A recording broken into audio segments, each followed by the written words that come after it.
G'day guys, Ninja here. I've got Elliot here today. What's going on? We're going to call this one Elliot's Lab. We're going to go into the mind of this man here. I'm going to workshop an injury or a condition that you've had for quite some time. Yep. And I'm going to throw it over to you in a minute, and you're going to tell us about that injury, and then tell us what you're doing this morning, and then you're going to guide me, tell me what to do so we can work on rectifying this thing. Mm-hmm. So what's going on, man? Yeah, so for a long time I've had some groin pain on this side there. It doesn't bother me too much, but certain times when I've got to load it up, I can feel a sharp pinch. I had an MRI done during COVID and found that the ligamentum teres, which is the ligament that holds your ball in the socket, the ligament that comes off through there and keeps it in there, is about half torn or like partially torn, so quite thin. And so that what that means is the ball sort of moves in the socket very easily. So when I start to load it up or externally rotate, it's going to buck and hit the wall of the socket and get the sharp pinch. So what that's done effectively is like shut down a lot of muscles there, which I can still switch on at times, but when I go harder, the ball's going to hit the end of the socket there and switch off those muscles again there too. So what I was working on in the gym this morning was to see if I could activate those muscles isometrically and challenge it and compare it to the other side there.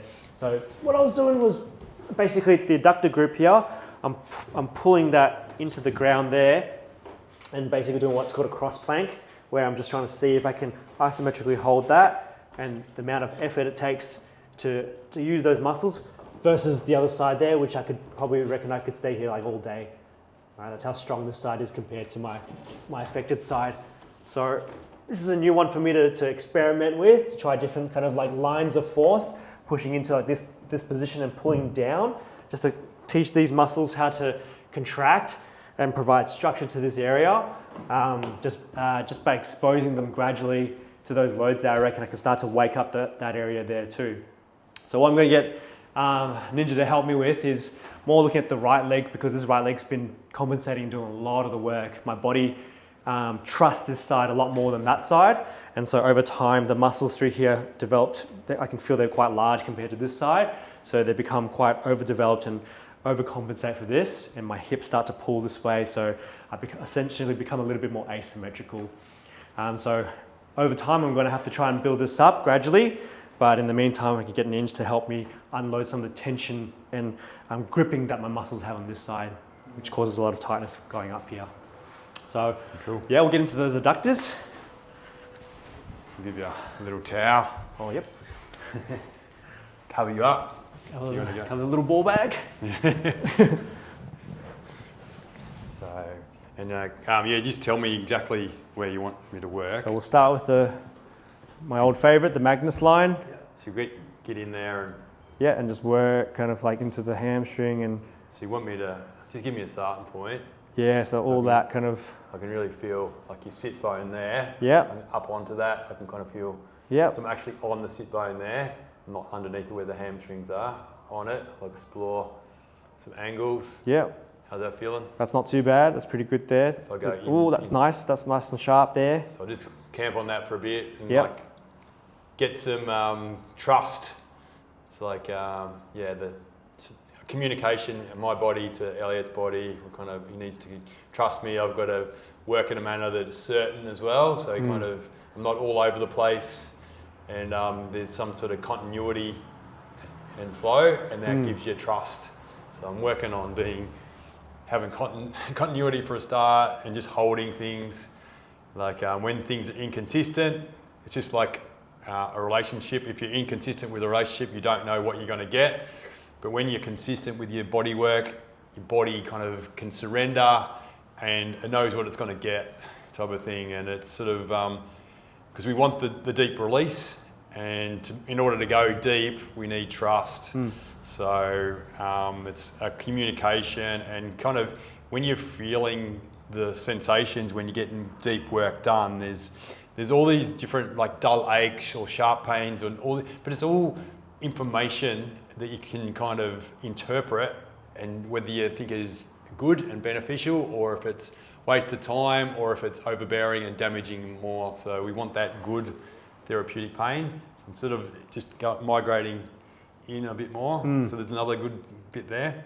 So as I kind of felt things releasing off and melting underneath my thumb, I just just naturally just went to the next step, shimmied across.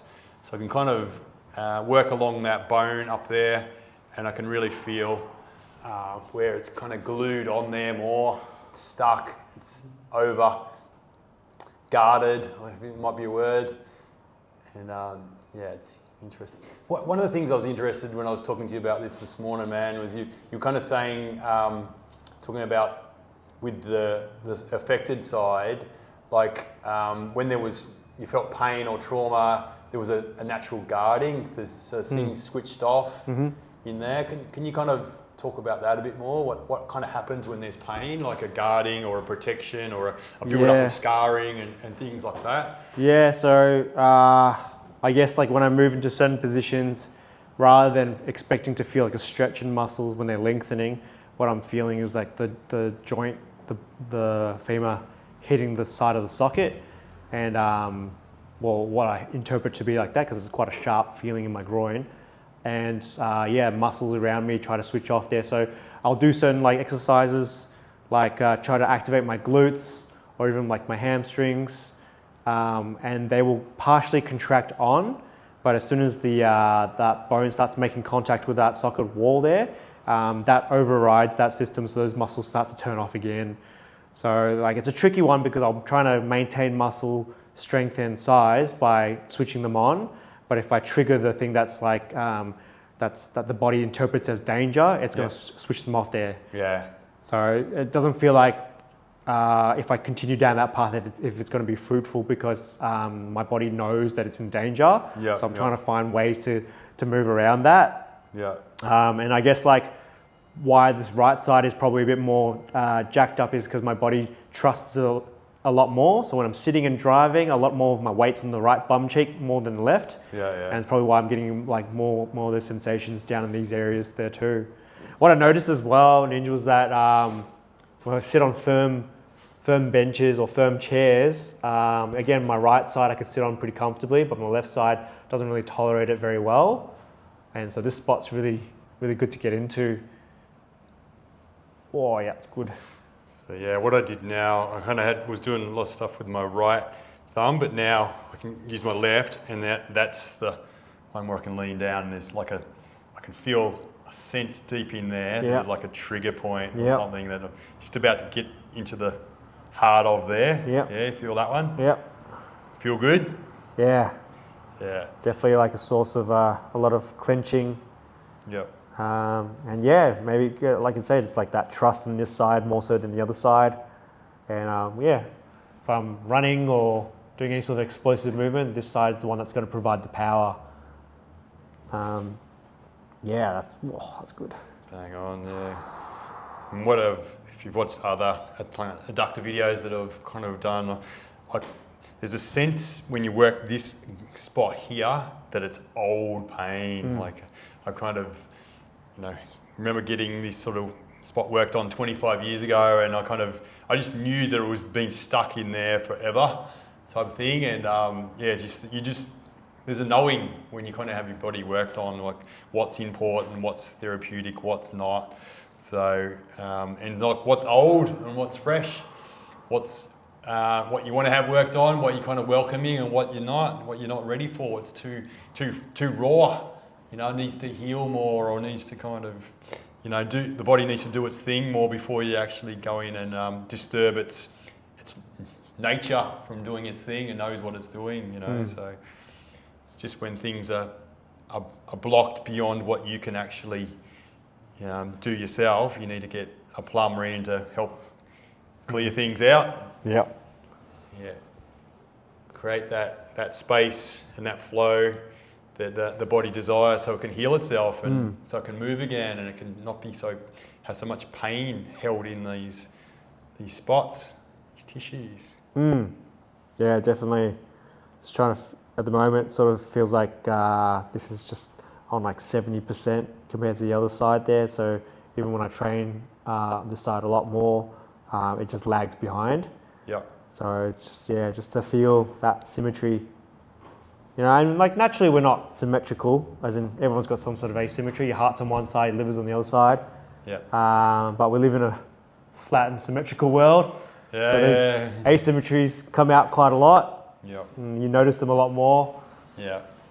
Before all the concrete and the floorboards and all that was around, we had to navigate. We didn't have shoes as well. We used to traverse across the land. It was all kind of undulated and things, hills and things like that. Everything's flat now. So for our comfort, it's a part of the comfort crisis. I think we might have been talking about that one last month with you, man. Yeah, slow killer. Yeah, over time we don't realise that we need exposure to different stresses and challenges for our health. Yeah. You know, not just on a physical level too. It's like we need challenge. We need kind of goals. We need things to strive for. That's the other thing too. Like when people get in treatment as well, they're looking for something that feels good. You know, it's not always the case because like obviously you're trying to get something better out of your body. But if you've been conditioned in your life to chase things that feel good, most often if you follow those paths, it leads to some sort of dysfunction or failure of the body. Yeah. Because you're not feeding it what it needs. Yeah. It's like our ultimate programming too is to have comfort, isn't it? Like even if at the end of your work life, you can think, you're just going to put the feet up and eat ice cream and drink beers or whatever it is. You know, you kind of have this idea in your head and everything's going to get served to me and everything's going to be sweet. You know what I mean? But it's not what you should be striving for, really. You know, it's like you should be wanting to be active and wanting to be traveling and, you know, or having good relationships and growing food or whatever. You still want to be having some sort of pursuits and goals and, you know, and just having community and culture around you that's, you know, healthy is, you know, that can be a goal. You know, not just to go into isolation and put your feet up. So there, I just sort of worked all around that sit bone on top of it. And then into the adductors, maybe go into your back, man. And we could probably go a little lower into lower. Do you want me to start here? Into like the belly over here.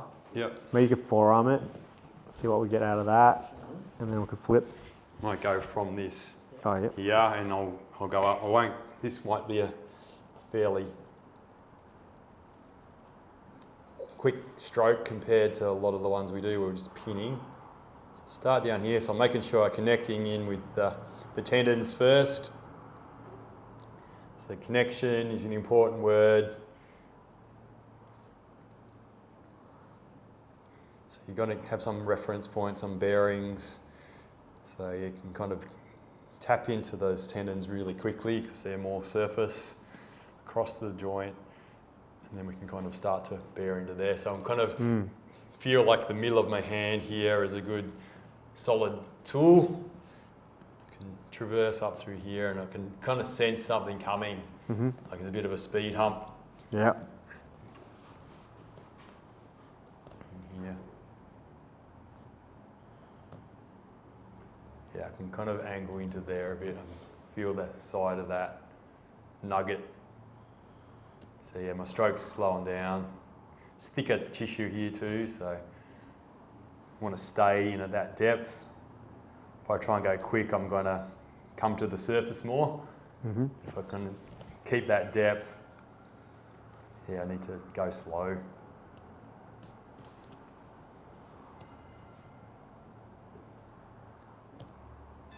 I feel like an elbow in here would be good. Yeah. But I'll go with the hand first.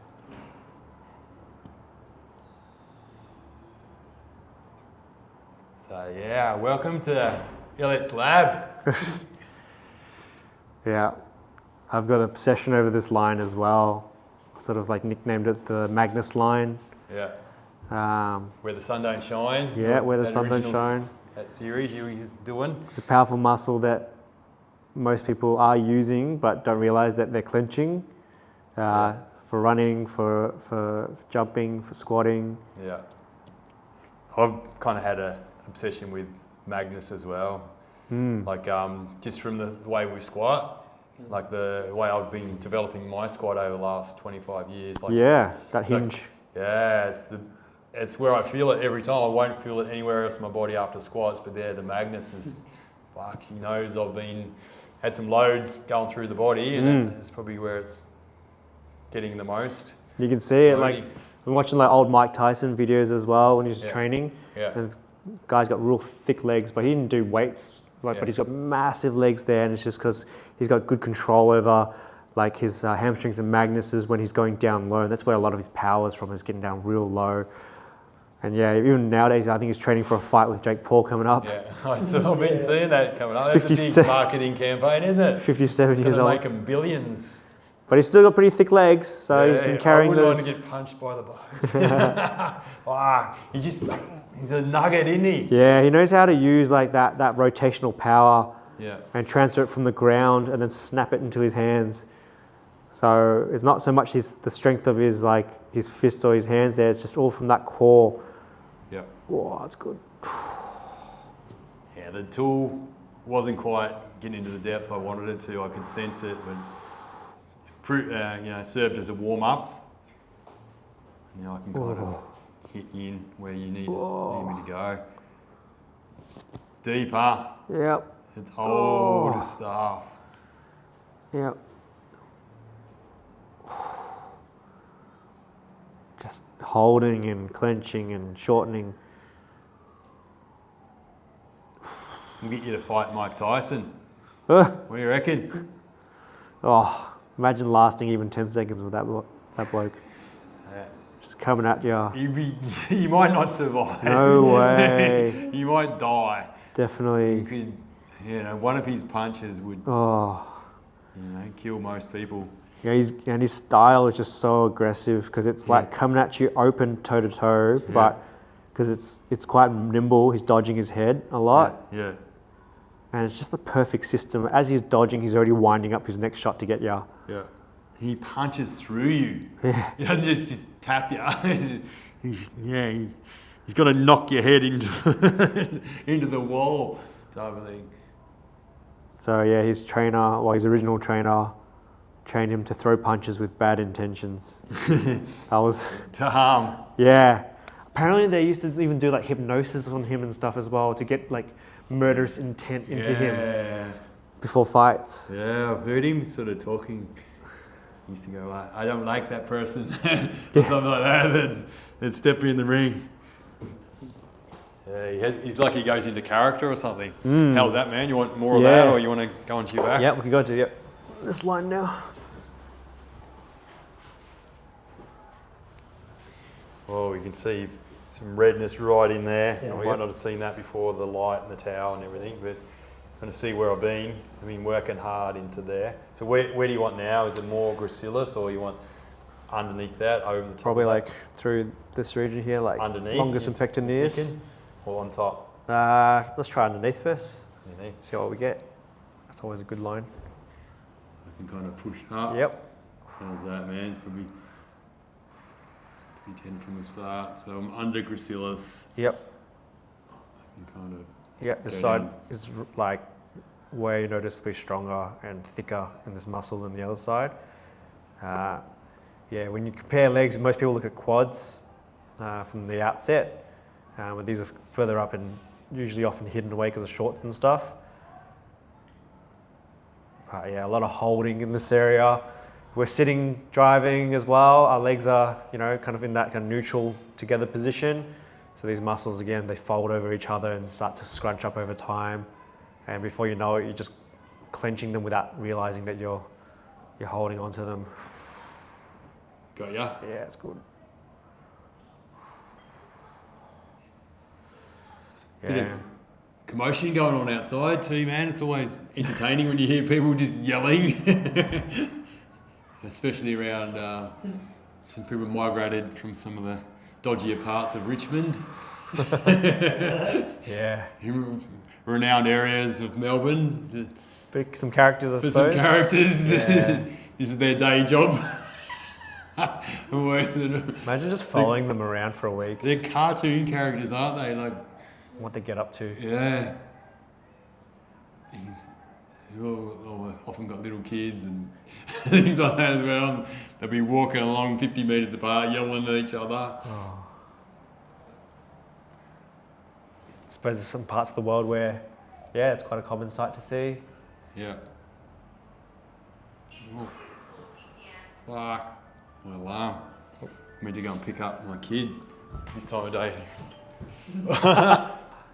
You can't not on a Tuesday or Wednesday. Sorry, bro. All good. Where was I? I think you're a bit closer in and more on the, yeah. That's it. Yeah, it's that big fold of a muscle and tendon in there. Yeah.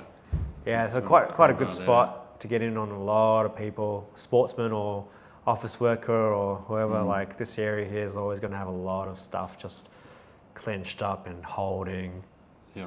And I find it can relate to a lot more other issues. Yeah, real good area to clear out, but also to get on top of and strengthen. Yeah. Think about your adductors, pulling your legs together, but also sliding out. Again, my theory has always been like, there was a time when people were up in trees there, so imagine like you're stepping on one branch and then reaching across to another like that stretch out, or straddling between two branches as well. So these areas would have got a lot of good length with those movements, lateral movements. You see it in climbing as well, like reaching out to one point and hooking your foot and then levering yourself up. It's a lot of good work.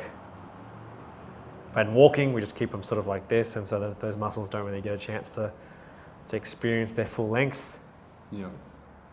Shows you how good like indoor rock climbing and that is for human body, isn't it? Like to expose a lot of these muscles that don't get exposed in our comfort lifestyle we've got these days, So yeah, if you haven't tried it before, it's a good thing to get your head around, because it's like you're trying to solve a puzzle going up the wall, and use different lines of force. You're not just climbing a ladder, not using that kind of strategy. Sometimes you're pushing up against pieces, sometimes you're squeezing pieces together just to stay on them. They're all little tricks that your body can do, and I think was originally crafted for. So just trying to awaken all those systems up again, like it does you a world of good. When I was first working here as well, 3 years ago, as I was pushing into people, my hands and stuff were starting to get quite stiff just because of pushing the bones together. Yeah. And then I started getting into a bit of climbing then, as I'm holding my fingers and tendons all stretching out, but I'm using the muscles as well. And so instead of the bones being pushed together, getting pulled apart, and my hands just felt so much better. So it's pretty good to get into that kind of stuff. Gripping, hanging. Yeah, mate. So good. Just decompressing the body, but we're not loosening the body or making it relax. We're actually like using it to its full potential, like decompressing it, but still being active.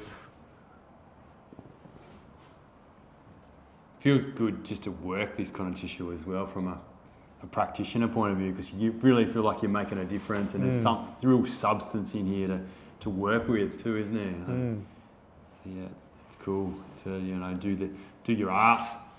You can feel into it and feel where the body needs to open and get flow. How's that feeling, man? What's next on you? Yeah, and then the last spot I reckon will just be the medial quad. So I could still probably keep in this, and you can just work down that line. Yep.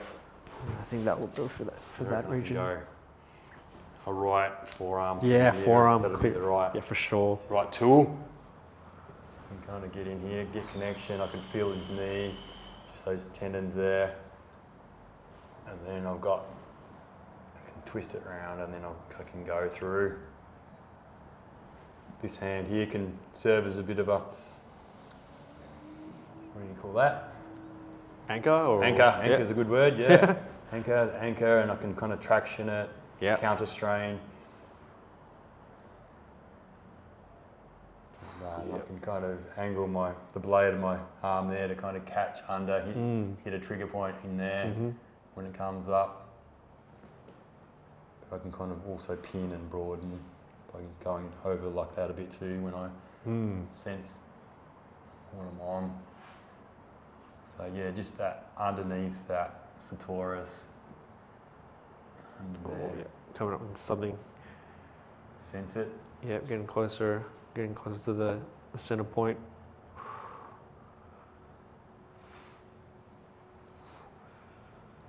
It's nice and deep, nice and slow. It's just remarkable how they can get twisted and stick to each other Yeah. Especially when we use them in a very specific way. I've thrown out all my skinny jeans as well. Yeah. You know, because I think they're creating an artificial structure on me. Yeah. So certain parts, when you've got them on, you can walk quite freely, but other parts you're completely restricted. You're basically putting a cast on yourself. Yeah. You know, so getting to some more loose-fitting pants. Oh, that's good. Yeah, be more independent.